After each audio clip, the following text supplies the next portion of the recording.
can't beat a bit of crap. Probably smudged now. Never mind.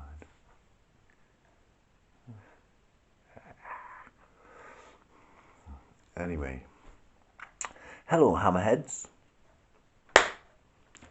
Thanks for tuning in. You know, I've been listening to a few things for the last month. You know, sometimes I'm on YouTube, right?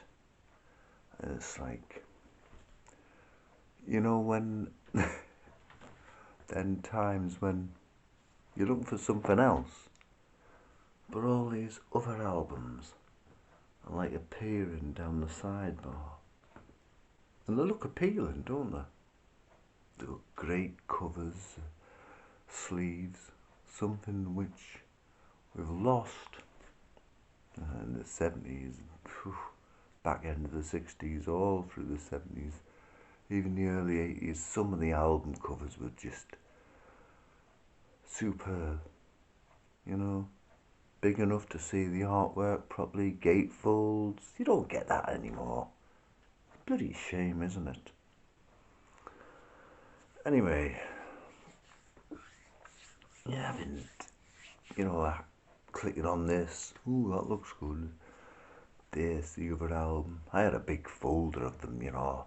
I downloaded about, 150 odd albums. Bands I'd never heard of mostly. You know, prog rock bands from like the 70s and all that. And I was like, fucking hell. Yeah, somebody not a million miles away from me decided to wipe me fucking computer clean and send it back to bloody computer mode. You know, factory mode, I should say. Computer mode. Oh, I've just had a big fat joint, you know. God almighty. Oh, God. I was, you know, I was good. It's good. But I'm reduced to this now. God almighty. My homebrew's gone a bit funny in the barrel. My stout. I've finished a bit. It's gone. All 40 pints of it. Kaput. Yeah.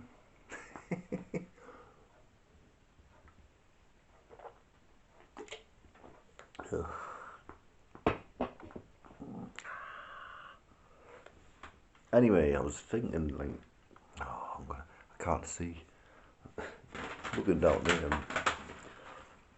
got this big collection of stuff. And I need me glasses on, I think. Oh, that's better. That's better. Right. You know, I was thinking of prog rock albums and concept albums. Big thing, wasn't it? Late 70s, late 60s, early 70s, wasn't it? It was like, I mean, the Who did, well, Tommy was a concept, wasn't it?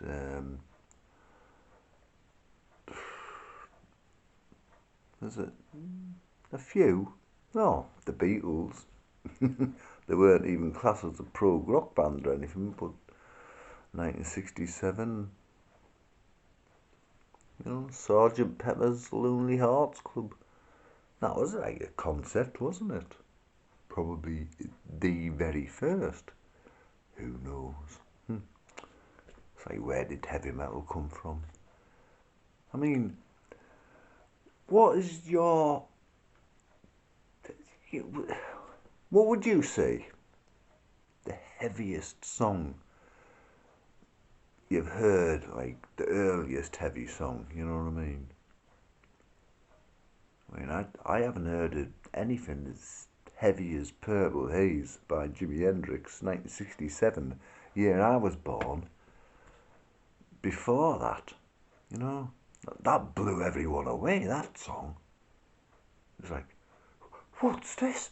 You can't play a guitar like that. Because Jimi Hendrix, he went all out with the distortion.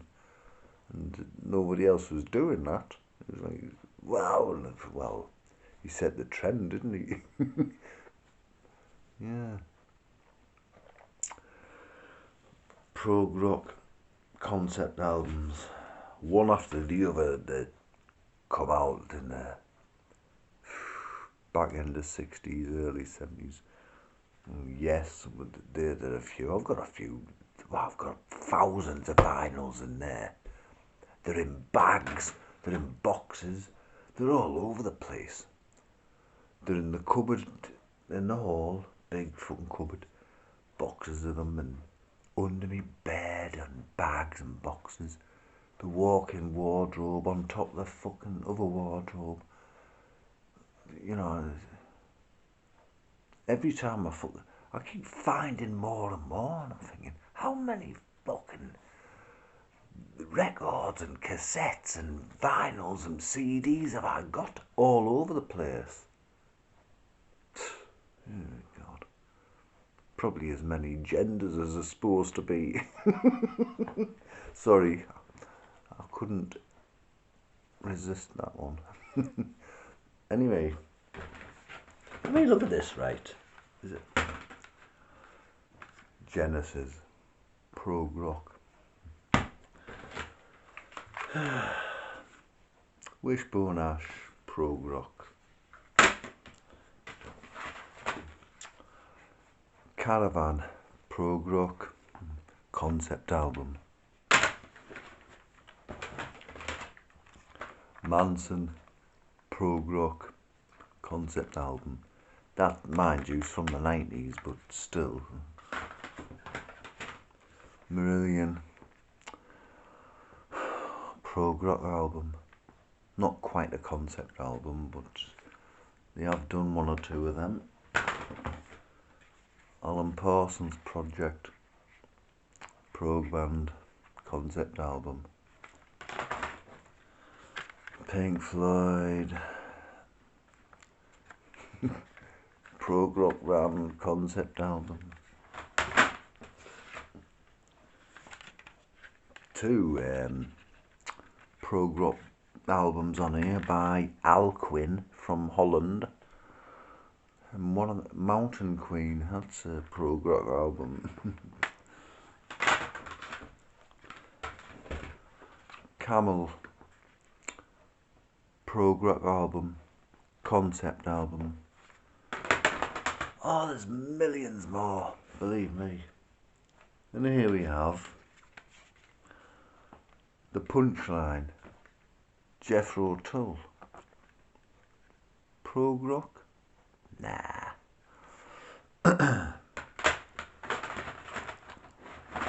Some may argue that,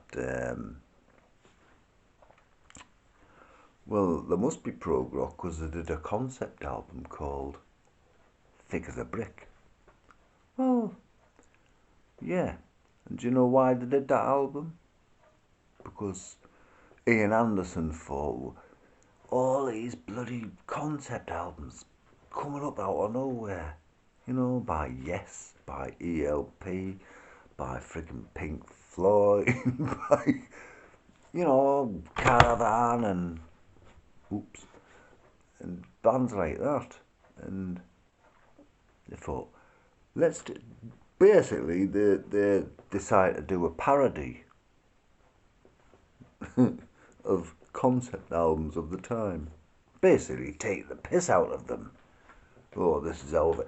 So they invented this imaginary tale about this imaginary character and everything else. Thick as a Brick, 1972. And because of that album that Jethro Tull released, parody, no less, of concept albums, they were labelled as a prog rock band. Not, you know, the people who, in the music press who labelled them that didn't even realise they were making fun of concept albums. Prog rock band, my bellend. No, they're not. They're fucking just a rock band. like I said in a few videos earlier, it's all rock and roll, folks. Roll with it. And rock with it. Fucking squeak, I'm sitting on all these bloody CDs, you know. Get out of it. Hey, God almighty. Oh, that's better. I can see the screen now. Yeah, so that's a true story, by the way. I haven't just made that up. That's, yeah. So it is a concept album, but it's a parody one, if you like. No, it's a, well, funny enough, I'm sure the Jethro Tull have done a couple more since. I don't know. What was the Broadsword album? Was that a concept? See, I'm not all that knowledgeable about Jethro Tull.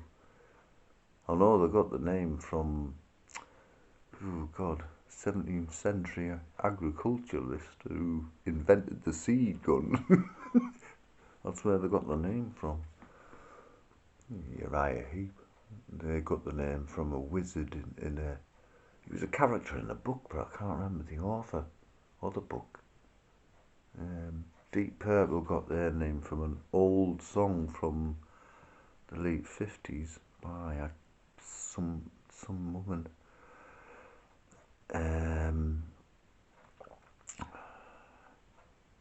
Black Sabbath got the name from the film what was released in 1966, a British film, horror film.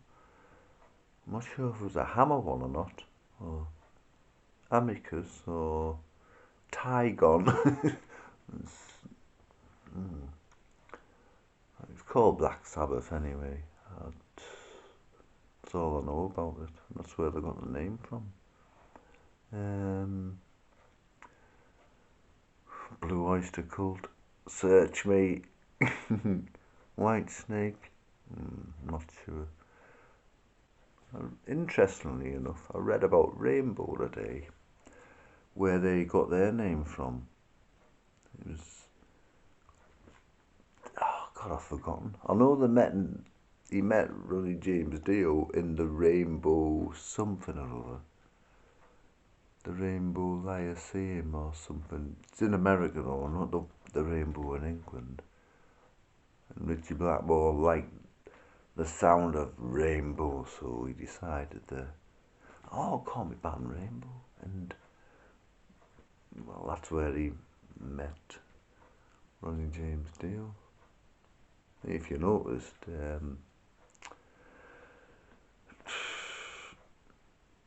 when you see, if you've seen the 1974 California Jam, Deep Purple, you'd see the rainbow above the stage. Blackmore's idea. He left not long after. No, because he'd had enough. You know, when Glenn Hughes and David Coverdale joined, took Ian Gillan's and Roger Glover's place. I mean, Glenn Hughes had just come from Trapeze, you know, a British funk band, and David Coverdale was more of a blues singer, so he had blues and funk coming into Deep Purple. And Richie Blackmore, he'd had enough during Stormbringer and the album. What he said in the music press at the time, I think it was in Sounds, he said, "Oh, couldn't be bothered with all that shoe shine music." What he means is funk and disco, because if you hear the last album, Come Taste the Band, to me that's the last Deep Purple album, because it split up then and that was it. I don't go for bands reforming and all that. Never works. They only ever do it because they're skint and out of work. That's why Deep Purple did it in 1984. Yeah. Well, think about it. Gillen had just split up his band. Rainbow just split up. So there's Richie Blackmore at a loose end. Ian Pace hadn't long left White Snake or Gary Moore's band, and you know they were all like, ooh, let's reform Deep Purple as Mark II. Didn't work in my opinion. Apparently, halfway through the recording of the second album, Houses of Blue Light, 1987, cracks were already starting the show between Richie Blackmore's and Ian Gillan's relationship. I don't know what the hell's happened. What went on between them two? Only the two of them know that. But it must have been something, I don't know. But they just can't even spend even 5 minutes in the same fucking room with each other. They can't breathe the same air. I mean, Machine Head, that album, Ian Gillan was never there with the rest of the band to record it, you know. He actually come in later on when they'd all finished in the studio and recorded his voice after, when he was on his own. Him and Blackmore just did not get on. They used to sit at the dinner table, right? For no reason, Richie Blackmore would just, because he was a bit of a practical joker, Blackmore, but his jokes went over the top sometimes. You know, they're sitting down for a meal, a lot of them. Blackmore pick a bit of spaghetti up, chuck it at Ian Gillan. So Ian Gillan will chuck some back, and then he'll chuck more, and then it'll escalate, and then it's drinks, and then they'll both stand up. I'll have you outside. But something must have, I don't know. Nobody can hate each other that much for no reason. Nearly put my glasses on upside down there. God almighty. You know what I mean? It's weird. So there you have it.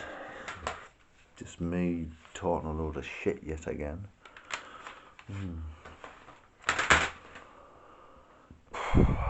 Well, before I go on too much, I'll bid you good night. Well, actually, good morning, because it's 25 to 4 in the morning here in the UK. Oh, yeah. Oh, well. See you later then. Mwah.